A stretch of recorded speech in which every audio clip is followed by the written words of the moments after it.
Addy. Right now, it's time to talk about equity release mortgages. It's a topic we discussed with our finance expert, Laura Pomfret, a few weeks ago, and now new figures show over £600 million has been borrowed in the last 3 months alone. Yeah, the inbox has been full of questions about this. We'll get through as many as we can right now. Laura, before we do, just remind everyone what we're talking about here. Yes, so equity release mortgages are products that are available to people age over 55, and it allows them to access money that's tied up in their home whilst not having to leave their home or have to make regular payments. You can get access to either a lump sum of cash or you can have regular payments.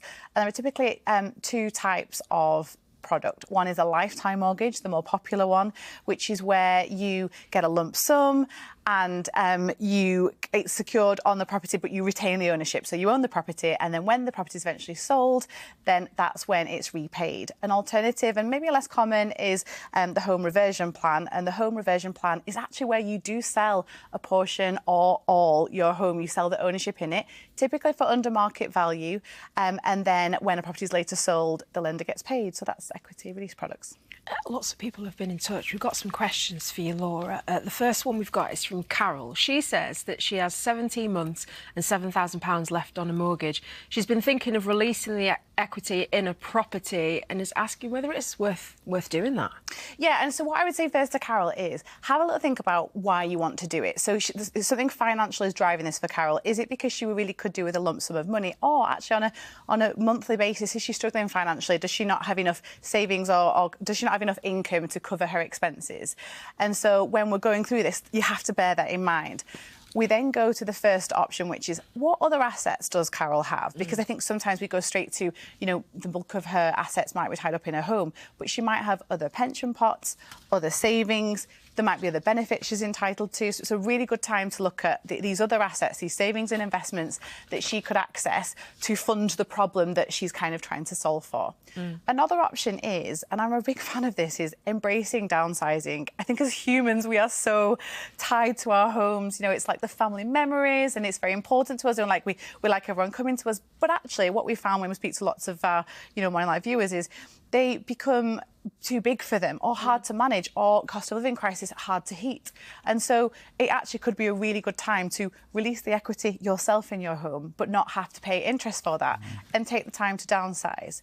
I think another thing that Carol could consider are different loan products, so alternative loans. It might be unsecured or secured. Obviously, the downside to this is the fact that you'd have regular payments, which might be something that she doesn't want, but other credit is an option if she needs access to maybe a lump sum of cash.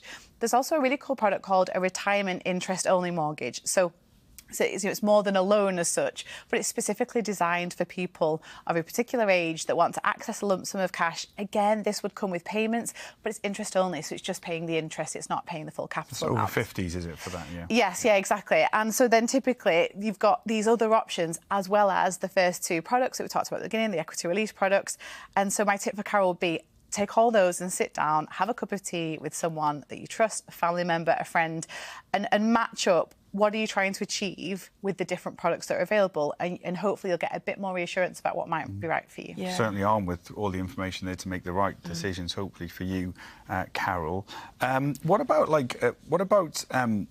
owing up more than the house is worth? Because this comes up with Dawn, who says her husband keeps thinking about equity release. Can that happen, that you end up owing more than the house is worth? So it can in some circumstances, but typically if you take a product from a company that's a member of the Equity Release Council, they have a no negative equity guarantee. So it's really important that you check the terms of the product. What this means is the amount you owe is capped, basically, to the price that the house is eventually sold for. So let's say you had an equity release loan for about £30,000, and later that grows and grows and grows with interest, and the house is later sold for £150,000. If the loan has gone past that amount, you don't owe more than that. More importantly, your estate or your asset pile doesn't owe that, and so the company takes the risk on that point.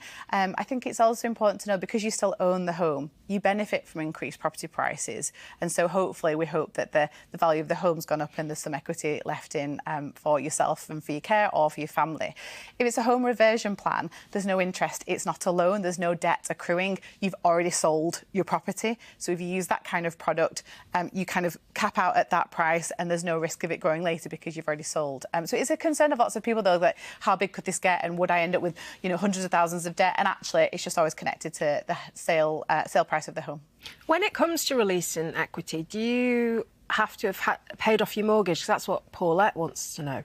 I think that's a super good question. So typically, most people will have paid off their mortgage when they look at this kind of product. But some people do have a small amount. If we think back to the original question from Carol, she said, I've got £7,000 left on my mortgage. If you go for an equity release mortgage, so a lifetime mortgage, it may be a condition of the lender that says, OK, you're going to ask for £50,000, can we ask that you pay off the 7? And so then there's only one creditor kind of in your life and connected to the home, and it's a bit cleaner. So in either way, you end up with no mortgage usually, but you can take one out with a smaller mortgage at the same time, yeah. This is something that we've come back to many times on Morning Live. There's still so many questions about it. What if you want further information about this stuff? I think first things first is, I said at the beginning, have a think about what your goal is, because people have lots of questions around inheritance tax, around gifting to children, around care costs, and how that should be structured is entirely personal to you. And we talked about earlier, a lot of money. This is huge sums of money we're talking about when we're talking about the value of your home. So taking the time to speak to a lawyer, actually, that has a duty of care to you is really important, and for the relative cost compared to the money we're talking about, I think that's worthwhile. I'm a qualified lawyer myself. It's really important to me that people are looked after. I think the second point is if you go to a member of the Equity Release Council for these products, it's a trade body, but they've got a voluntary code of conduct, and so you would expect certain, you know, to be looked after in a particular way by an Equity Release Council member. But lastly, this product is governed by the FCA. You know, they have a duty of care to look after customers, and also it would be expected that you're pointed in the direction of an independent financial advisor. And so you should be seeing that. And if you don't see that, you should still go and see one, because, again, there's lots of products that you have options to go for. Having, like, you know, someone on your side as you're weighing that up can really help navigate what's quite a big decision. Gosh, there's lots to go through. But as you said, having a cup of tea, sitting down, taking the time to consider it all is important. Thank you, Laura. Appreciate it. And we'll add the details of the FCA register Laura mentioned on our website. It's bbc.co.uk/morninglive.